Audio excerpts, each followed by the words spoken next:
So guys अभी देखो guys mummy ने गाइस खाना बनाना स्टार्ट कर दिया। मैं क्या बनाया आज खाने में, क्या बन रहा है?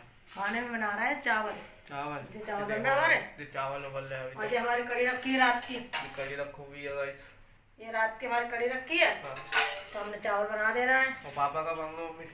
पापा तुम्हारे ड्यूटी गए हैं, देखो कितने बजे आते हैं ड्यूटी से। अच्छा।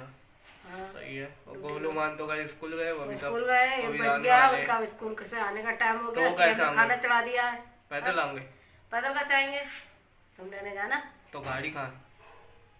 तुम जाना, गाड़ी है तो। हाँ गाड़ी तो है, दूसरी वाली स्कूटी है, उससे जाना तुम। ठीक है सही जाएंगे। भूल गए? हाँ भूलिए है। कड़ी चावल है, कड़ी चावल खाना तुम लोग। और गाइस मौसम आज बहुत बढ़िया हो रहा है, मौसम ठंडा हो रहा है। धूप गाइस निकली नहीं है, अच्छा लग रहा है। गाइस ठंडी लग रही है गाइस, हल्की हल्की अभी तो। देखो गाइस कहीं धूप नहीं है यहाँ पर,